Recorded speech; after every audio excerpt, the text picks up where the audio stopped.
Saudara-saudara pendengar yang kami kasihi dimanapun Anda berada, Anda kembali bersama kami dalam acara Telaga, Tegur Sapa Gembala Keluarga. Acara ini diselenggarakan oleh Lembaga Bina Keluarga Kristen atau LBKK bekerja sama dengan radio kesayangan Anda ini. Saya Hendra akan berbincang-bincang dengan Bapak Penginjil Sindunata Kurniawan Magister Konseling. Beliau adalah seorang pakar dalam bidang konseling keluarga. Perbincangan kami kali ini tentang topik kecanduan seksual bagian keempat. Kami percaya acara ini pasti bermanfaat bagi kita sekalian. Dan dari studio kami mengucapkan selamat mengikuti. Pas itu dalam sesi yang sebelumnya kita sudah membahas mengenai sebuah intervensi atau solusi untuk mengatasi siklus kecanduan. Dan kita sudah membahas bahwa langkah pertama yang paling penting adalah pengakuan, dilanjutkan dengan mengenali siklus itu. Berikutnya apa, Pak? Langkah yang ketiga, Pak Hendra, yaitu kembangkanlah suatu rencana yang konkret. Jadi dengan memahami siklus, kita membuat rencana yang konkret, bukan sekedar resolusi awal tahun yang akhirnya berakhir pada kegagalan-kegagalan. Jadi tidak cukup resolusi, tidak cukup sekedar niat baik, tapi rencana yang disusun dengan seksama untuk siap mengantisipasi godaan-godaan. Jadi ini memang perlu tindakan yang proaktif untuk mempersiapkan jalan keluar, termasuk bagaimana kita melatih untuk memberi tanggapan terhadap perilaku-perilaku yang tidak sehat diganti dengan tanggapan-tanggapan perilaku yang sehat. Contohnya seperti apa? Jadi kembangkan satu rencana ini, misalnya ya, bagi kita yang memang menemukan ketergodaan kita, keterpicuan kita ini karena ketemu dengan teman-teman tertentu. Misalnya kita ex-gay, ex-lesbian, kaum homoseksual. Berarti ya kita memilih untuk menjauhi teman-teman kita yang dulu kita berhubungan sebagai seorang homoseksual. Misalnya kita memang pecandu pornografi internet, ya sudah. Berarti kita sama sekali putus dari internet untuk selama sekian bulan. Ataupun kalaupun menggunakan di jam yang terbatas dan tempat yang terbatas. Jadi menggunakan jam di mana jam itu kita cukup kuat bisa menahan diri, tidak tergoda membuka situs porno, atau di tempat yang dimana ada orang lain yang berlalu lalang sehingga kita lebih bisa terjaga karena ada orang yang melihat kita. Jadi itu beberapa tindakan yang konkret. Termasuk satu rencana ini nanti masuk kepada bagaimana kalau saya terpicu sana perasaan lagi galau, lagi sakit hati, dan mulai keterpikir untuk melampiaskan kembali hasrat seksual kita. Atau karena lihat gambar-gambar tertentu dan kita nggak rencanakan, kok gambar itu muncul juga, terpicu. Apa kita lakukan? Itu antisipasi dulu, masukkan dalam rencana konkret. Misalnya, kalau saya tergoda, mulai terpicu, saya akan kirim SMS, kirim BBM lewat handphone saya kepada 1, 2, 3 teman yang di mana kami sudah sepakat untuk saling melindungi. Jadi, sudah SMS, tolong doakan, saya sedang tergoda saat ini. Lah, teman kita karena sudah pernah bangun kesepakatan langsung mengerti maksud kita itu apa. Dan biasanya kalau kita buat pengakuan, kembali itu bagian langkah pertama ya, pengakuan bahwa kita pun tergoda. Jadi pengakuan itu bukan hanya saat kita sudah di dalam dosa. Pengakuan saat kita sedang masuk kita pemicu itu juga penting. Ketika mengakui itu seperti kita akan mengalami hasrat itu kayak tiba-tiba menguap. Itu belum didoakan. Lalu sebatas send, terkirim SMS atau BBM kita atau WhatsApp kita itu. Apa itu dijawab, oke, saya doakan sekarang ini. Atau kalau perlu teman kita telepon, yuk kita ada waktu, kita berdoa sekarang yuk. Atau kalau perlu kita yang begitu tatap awal, begitu sulit, gampang tergoda, angkat telepon. Boleh nggak kamu doakan aku sekarang? Ayo doakan lewat handphone ini. Kita diam, teman kita mendoakan di seberang sana. Nah itu biasanya mengangkat hasrat yang gemuruh dalam dada kita, dalam hati, pikiran, perasaan kita itu. Dan juga kita ambil langkah. Kalau aku tergoda, ya udah aku pergi. Aku akan meninggalkan lokasi itu, jangan dibiarkan. Tetap di tempat yang sama karena sungkan. Apa kata dunia? Nanti gitu kan masuk ke fase yang terlena dan ritualisasi. Jadi itulah beberapa yang dimaksudkan dengan rencana yang konkret itu, Pak Indra. Saya jadi memang melihat ini memang penting sekali di dalam merencanakan pun kita sebaiknya melibatkan partner kita gitu Pak ya. Betul. Rekan-rekan. Karena dengan kekuatan 2-3 orang itu akan jauh lebih besar buat kita untuk melawan daripada sendirian. Iya, jadi memang selagi dosa itu paling subur kalau kita sendirian. Tapi kalau kita menghayati panggilan Kristus, dilahirbarukan untuk hidup dalam komunitas rohani, dalam komunitas tubuh Kristus, di sanalah letak pertumbuhan. Tapi tidak ada, jadi tidak ada orang percaya, orang Kristen yang hidup sebagai the Lone Ranger, sebagai musafir kayak cowboy komik Lucky Luke. Itu bukan rancangannya Tuhan, itu rancangannya iblis. Rancangan Tuhan adalah kita lahir baru jadi orang Kristen, orang percaya, murid Kristus, hidup dalam pertanggungjawaban, dalam komunitas orang percaya. Dan ada satu lagi Pak yang membuat saya jadi teringat. Ini kan mengembangkan suatu rencana. Mirip sekali dengan dalam siklus sebelumnya itu sebuah fase ritualisasi. Merencanakan untuk melakukan tindakan perilaku seksual ini. Tapi ini melakukan sebuah perencanaan untuk melawan begitu. Betul, betul. Nah, solusi berikutnya apa Pak? Yang keempat ini Pak Indra, yaitu langkah yang keempat untuk merdeka dari kecanduan seksual, yaitu adalah rangkulah gaya hidup yang rendah risiko. Maksudnya? Jadi rendah risiko ini bukan sekedar kaitan dengan diabetes ya. Jangan makan yang manis-manis. Kalaupun yang manis tapi manis dengan gula sintetik. Ini juga rendah risiko dari godaan seksual. Jadi kerentanan itu bisa muncul misalnya saat kita masa tertekan, cemas, jenuh dalam menghadapi tugas-tugas. Saat kita berlama-lama di depan internet. Jadi kita perlu ambil yang rendah risiko, yaitu diantaranya yaitu adalah itu tadi, membatasi jam di depan internet, membatasi waktu sendirian. Jadi kalau kita tahu keterpicuan kita di kamar sendirian pada malam hari, ya udah waktu malam hari lebih baik kita bersama dengan orang lain. Jadi kita masuk kamar waktu lagi tidur, seperti itu. Jadi tidur tidak larut malam, kemudian kita tidak berlelah, batasi jam kerja. Jadi kalau biasanya orang terpicu kan kalau kelelahan, jenuh. Jadi coba jangan jam kerja itu suka lembur. Jam kerja atas nama pelayanan untuk Tuhan pun batasi jamnya. Berani berkata tidak. Sorry, aku sudah cukup penuh tugasku. Boleh nggak tugas itu kamu berikan ke orang lain? Aku sudah penuh. Tidak perlu berani. Jadi membatasi jam kerja kita diantaranya. Jadi berkenaan membatasi aktivitas ini kita tahu titik-titik lemah kita, kerentanan kita. Jadi kita butuh jadwal hidup, jadwal kerja yang tidak padat tapi yang masih cukup ringan sehingga kita bisa menjaga integritas kita, kemurnian kita dan memelihara relasi yang mendalam, yang intim, yang akrab dengan orang lain. Jadi ingat, satu isu seksualitas, godaan seksualitas, kecanduan seksual itu karena kemiskinan relasi. Jadi relasi dengan keluarga kita, dengan Allah dan diri sendiri itu penting.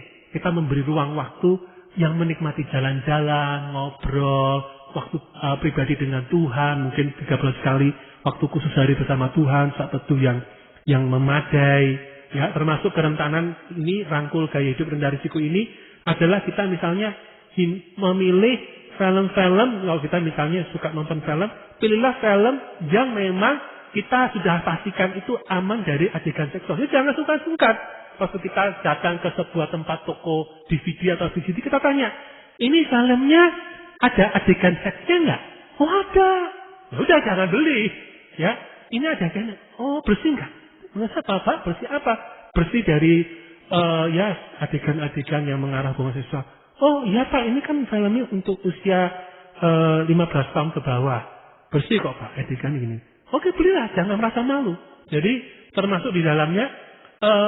Kalau kita ke hotel, kan biasanya ada televisi atau TV kabel, parabola. Dan kita memang itu sumber godaan kita, keterpicuan, jangan sungkan-sungkan. Oke nih, karena ada TV-nya. Oh iya, ada Pak, ini kan bintang 3. Boleh nggak? Saya minta sebelum saya masuk TV-nya dibawa keluar. Nah Pak, ya saya merasa TV itu mengganggu saya. Saya ingin full bisa istirahat. Jangan sungkan-sungkan. Atau kapan ngomong, saya sedang bergumul dengan masalah pornografi. Jadi saya nggak mau ada TV. Orang itu mau kaget, kok so alim sih bapak ini? Ya nggak apa-apa. Gitu, emang ini gue pikirin. Yang penting kan, maksudnya kita hidup benar di hadapan Allah dan itu lebih sehat. Dan itu mungkin juga menjadi kesaksian kita.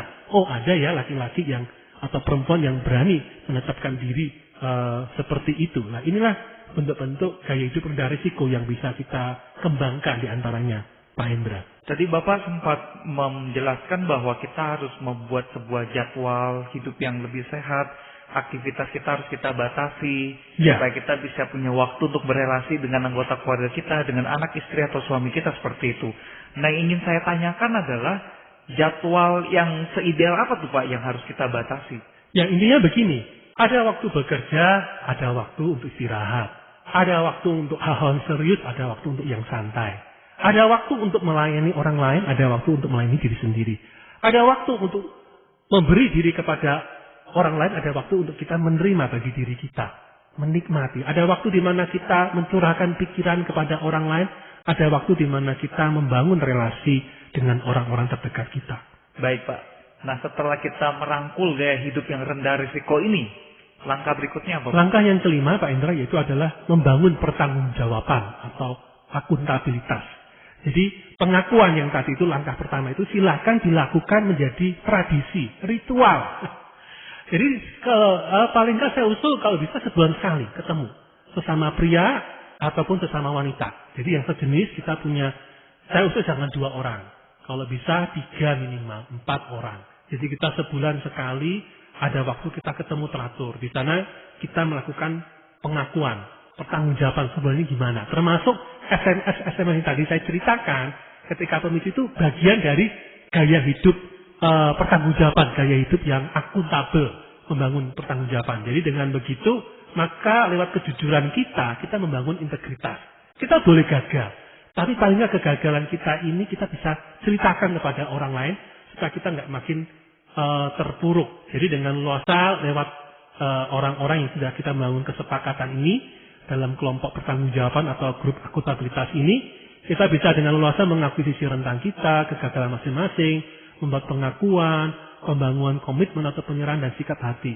Ditambah, jadi kita bisa juga gunakan pertemuan selama 1-2 jam itu juga kita bisa membaca buku tertentu, halaman buku tertentu, menggali satu teks firman tertentu yang pendek untuk mempertajam sisi identitas kepriaan kita di dalam Kristus, sisi identitas kewanitaan kita dalam Kristus.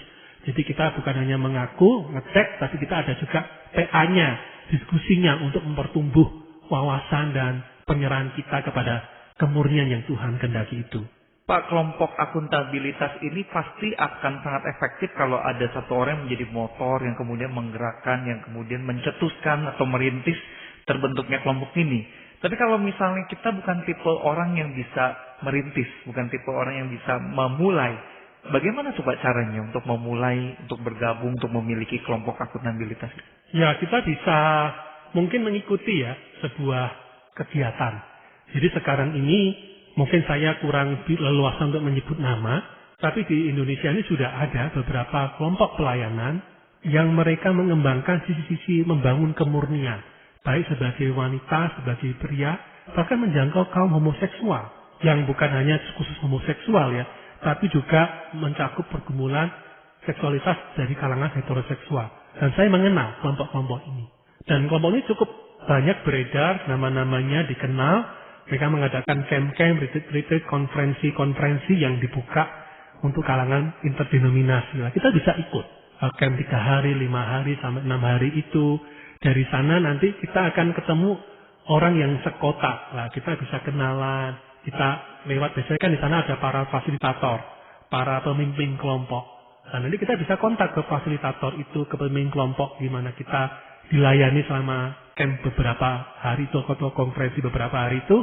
Saya dari kota ini, bagaimana tindak lanjutnya? Apakah ada nggak rekan untuk saya bisa membangun pertanggungjawaban ketika saya kembali ke tempat asal saya? Nah, nanti fasilitator atau pemimpin kelompok kita akan menjadi alatnya Tuhan membantu kita untuk menemukan saudara seiman yang membangun komitmen yang sama untuk bertumbuh dalam kemurnian dalam grup akuntabilitas tersebut. Tentunya selain bertanya kepada LBKK untuk dapatkan informasi seperti yang tadi Bapak jabarkan, apakah ada kemungkinan bagi pendengar untuk mencari informasinya melalui internet begitu? Ya, bisa. Bisa. Tentunya beberapa pelayanan-pelayanan ini mereka punya situs tersendiri, kabar-kabar tersendiri di internet. Silakan menjelajah. Dari sana nanti akan ketemu mungkin lewat Google misalnya gitu ya. Ngetik di Google, nantinya akan muncul situs-situs tertentu yang menceritakan tentang kelompok-kelompok pelayanan ini. Kita bisa ngecek riwayatnya, atau perlu tanya-tanya orang sekitar kita, beberapa mungkin sekitar kita ada yang tahu Karena ini sudah saya lihat dalam 10 tahun terakhir itu sudah semakin subur pelayanan-pelayanan demikian yang bagus, yang bisa memberkati kita untuk lepas dan merdeka dari kecanduan seksual. Artinya sudah sangat banyak akses bagi kita untuk memulai kelompok akuntabilitas ini, Pak ya, untuk bergabung di dalamnya. Benar. Jangan menyerah begitu. Ya, benar Pak Indra. Nah, selain membangun akuntabilitas ini, langkah berikutnya apa, Pak? Langkah yang berikutnya, yang keenam, yaitu Pak Indra, kembangkanlah perhatian diri. Jadi di sini kita perlu memberi waktu yang lebih memadai untuk diri kita ini dilayani, disegarkan. Kalau dalam bahasa Inggris mulai banyak diadopsi, istilah itu di kalangan kita, orang-orang Indonesia kata me time. Jadi waktu untuk diriku. Jadi nutrisi, makan makanan yang bergizi. Beberapa pergumulan orang stres, tertekan, galau itu kan faktor kurang protein, kurang mineral tertentu. Nah, makan yang berimbang, yang sehat dan berimbang. Kemudian nutrisi secara jiwa. Ya, kenal ya hobi kita apa. Jangan hidup dengan irama yang terlalu tinggi.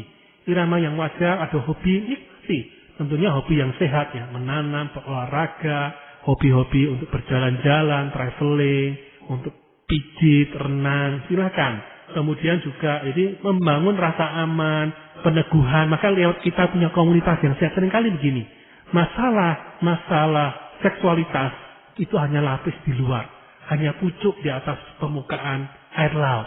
Masalah itu juga itu relasi, termasuk relasi dengan diri kita sendiri. Rasa aman, rasa terluka, kosong, ketertolakan yang pernah kita alami, rasa diri tidak berharga lah. Isu-isu inilah yang perlu menjadi bagian perhatian diri yang perlu kita berikan porsi. Ada saatnya kita berduka, sedih, beri waktu. Carilah mentor, konselor, kelompok pertumbuhan yang bagian dari grup akuntabilitas ini, supaya diri kita yang terluka terlayani. Diri kita yang pernah mengalami pengabdian ini dipulihkan. Jadi jangan lupa, ada dua sisi yang kalau saya akhirnya dalam perjalanan pertumbuhan saya dan belajar melayani orang lain menemukan begini. Sisi lain dari pemuritan itu adalah pemulihan. Sisi lain dari pemulihan adalah pemuritan. Orang yang dimuridkan sebagai murid Kristus, kenal firman, hafal ayat, tapi tetap menyimpan luka, rasa ketertolakan, boleh katakan tidak dipulihkan. Dia biasanya jadi orang Kristen yang legalis, yang keras, menekankan kebenaran Allah tapi tanpa kasih karunia Allah. Sisi bengisnya yang dia tampilkan, sisi jahatnya. Tapi orang yang sekedar dipulihkan, dikonseling, dipulihkan tanpa dimuridkan, mengenal firman, mengenal panggilan hidup bertumbuh, bergaul dengan Allah, dia menjadi orang Kristen yang lembek, yang selalu akan gampang jatuh ke dalam pencobaan, dalam godaan. Hanya kasih karunia saja tanpa kebenaran, akhirnya jadi orang Kristen yang lembek. Jadi dua sisi ini perlu kita lakukan. Kalau kita mengakui dosa, dipulihkan dari luka-luka, ketertolakan, keminderan kita, gambar diri buruk, saat itulah juga kemuridan kita sebagai manusia juga bertumbuh. Jadi kita perlu ingat kata firman Allah, hendaklah kamu kenakan manusia baru. Tapi jangan lupa, di dalam perikop yang saya maksimal mengatakan, buanglah amarah, kepahitan, kegeraman. Jadi kata membuang dan kata mengenakan itu dua sisi dari mata uang yang sama. Sama-sama memakai kata present tense. Satu proses pengudusan yang harus dilakukan terus-menerus. Sering sebagian orang Kristen lalai aspek membuang sampahnya ini. Membuang kulit-kulit bawang yang artinya sisi batinnya yang terluka, yang cemas, yang takut, yang merasakan kosong ini. Ini kita perlu kenali, akhirnya bagian dari perhatian diri itu, Pak Indra. Jadi targetnya adalah mengenali yang dalam itu, Pak ya.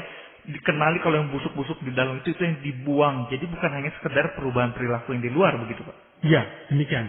Jadi memang sisi yang lain, jangan lupa bahwa kita sebagai pria dan wanita ini membutuhkan diri yang bertumbuh. Kalau mau ditelusuri, kecanduan seksual itu tadi seperti saya singgung sebagian, itu salah satu itu karena kekaburan identitas gender. Mungkin kita bukan orang homoseksual, kita orang heteroseksual, oke gitu kan. Tapi kalau diselidiki, apa yang kita hayati tentang kepriaan kita, apa yang kita hayati tentang kewanitaan kita, masih mungkin terdistorsi. Ada sisi-sisi yang keliru, sisi-sisi yang palsu. Nah, dengan penelusuran, dengan mempelajari firman, mungkin lewat buku-buku tertentu, lewat kita berdoa, didoakan orang lain, membangun pertanggungjawaban persahabatan dengan sesama pria, sesama wanita. Di sana kepriaan kita akan semakin kuat seperti Yesus. Kewanitaan kita juga kuat sebagaimana sisi feminin Allah ini. Jadi dalam ini saya usul juga kembangkanlah kebiasaan untuk memakai bahasa tubuh. Keakraban itu misalnya dengan peluk. Tentu bukan dengan pelukan erotis gitu ya, yang saya maksud. Misalnya kalau bagi wanita saya lihat itu berpelukan itu sebagai sesama wanita itu sudah umum, memang lebih ekspresif. Nah sesama pria ini, saya mengalami masa sekian 20 tahun lalu pernah dipeluk oleh kakak kelas saya. Saya homo. Jadi saya itu homofobia kalau dalam kondisi itu. Tapi setelah saya belajar lewat sebuah proses yang panjang, saya menemukan enggak. Pria yang sehat itu pria yang bisa menangis bersama. Pria yang sehat adalah pria yang bisa berkoneksi dengan emosinya. Pria yang juga bisa mengekspresikan emosinya, termasuk pada sesama pria. Aku menghargai persahabatan kita sebagai sama laki-laki. Aku merasa aman dengan kamu. Dia ngomong gitu. Kita bisa peluk dia, ya. Waktu kita misalnya grup aku kabritas tadi, kelompok pertumbuhan tadi, kelompok tanggung jawab, habis selesai, kita tutup dalam doa, kita serang pelukan, tepuk punggungnya. Itu rasa itu tuh bahasa tubuh, bahasa kasih kita. Kita butuh juga sentuhan fisik. Sebagian kita itu rata-rata ada bahasa kasihnya itu sebagian dalam bentuk bahasa fisik. Jadi seringkali ini catatan penting. Para aktivis gereja, termasuk para hamba Tuhan itu lebih berrelasi di level pikiran kognitif, gerak psikomotorik, gerak-gerak kerja pada pelayanan. Tapi kering di intimasi kedekatan relasi emosional. Nah, kalau kita membiasakan itu akan memuaskan jiwa kita. Dan sebagian, kenapa orang tergoda, hasrat seksual bisa meledak-ledak? Karena dia miskin relasi yang intim, keintiman yang sehat. Jadi seringkali kita sudah terdistorsi bahwa intim dekat sesama pria itu berarti homo. Intim dekat secara fisik saya dengan pasangan saya itu selalu relasi berarti hubungan seksual. Misalnya saya dengan istri saya atau seorang istri dengan suami. Enggak. Kita bisa menikmati romantika, kedekatan, keintiman secara emosional tanpa harus identik dengan erotisme dan hubungan seksual. Nah, inilah yang perlu ditebus. Eros yang perlu ditebus. Konsep seksualitas kita yang perlu ditebus dari konsep dunia yang sudah terdistorsi dengan pikiran-pikiran yang najis, yang kotor ini. Kita murnikan. Kalau kita bisa merayakan seksualitas kita di dalam kemurnian, termasuk lewat pelukan, tepuk punggung, pengakuan-pengakuan, pujian yang membangun. Dan ini memuaskan hasrat emosi kita.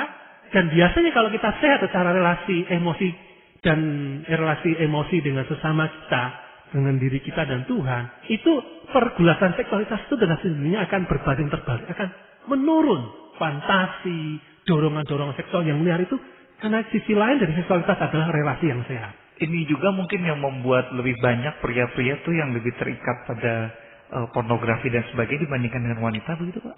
Ya, demikian. Karena dia kering relasinya dengan sesama pria bagi para pria ini. Satu lagi Pak, apakah ini ada pengaruh juga kontribusi dari faktor budaya? Ya, jadi memang budaya kita ini, budaya timur, budaya Indonesia, tapi Indonesia pun hari itu Indonesia Barat ya. Kalau Indonesia Timur, rekan-rekan kita, saudara kita di Papua, di daerah Maluku, Ambon, di daerah Timur, saya pikir mereka lebih ekspresif untuk bahasa tubuh. Kita yang Indonesia, yang bagian Barat. Bagian Barat itu mungkin yang dipengaruhi oleh budaya Jawa dan Tionghoa. Saya punya yang bagian Barat, yang Batak, saya punya saudara seiman, kakak kelas saya yang dari Batak, mereka ekspresif. Jadi justru yang Jawa dan Tionghoa ini yang lebih dominan sebenarnya, yang lebih nggak berani ekspresif secara fisik. Jadi kita jangan generalisasi. Semua orang Timur, semua orang Indonesia. Timur yang mana dulu, Indonesia yang mana dulu. Jadi sebenarnya tidak semua orang Indonesia seperti sebagian kita yang impresif, yang nggak berani ekspresif itu tadi. Jadi kembali, jangan bertahan pada budaya yang kurang sehat. Mari tumbuhkan budaya yang sehat. Karena kembali firman Allah, malah kalau kita kembali teks budaya Timur Tengah, cium kudus. Ya toh, Rasul Paulus cium kudus bagi saudara-saudara seimanku. Loh, kok cium kudus?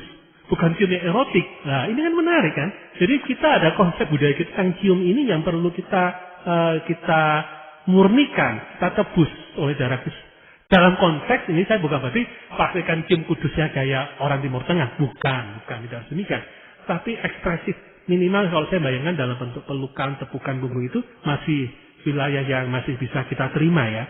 Saya lihat di pertemuan-pertemuan di Indonesia, pejabat-pejabat kalau saya lihat di layar televisi kan begitu, dipeluk, tepuk tangan kanannya menepuk punggung sesama bapak yang dia peluk itu. Jadi itu sesuatu yang lumrah untuk kita masih bisa nyaman. Terima kasih Pak Sindu untuk segala penjabarannya. Kiranya materi ini akan sangat bermanfaat bagi semua pendengar, bagi kita semua, sehingga kita bisa terbebas dari jeratan kecanduan seksual. Untuk menutup seluruh rangkaian pembahasan kita pada akhir sesi ini, saya boleh memohon dengan kasih Pak Sindu boleh berdoa bagi kita semua. Mari kita berdoa.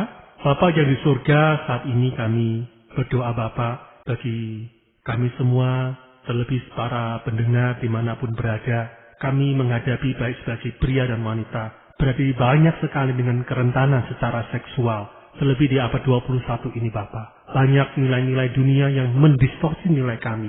Juga sisi yang lain, pengalaman-pengalaman hidup kami pun yang mengalami kebutuhan-kebutuhan dasar akan kasih dan kebermanaan yang secara alami orang tua kami abai dan tidak bisa mengisi. Bahkan beberapa kami mengalami pelecehan, kekerasan, mengalami trauma.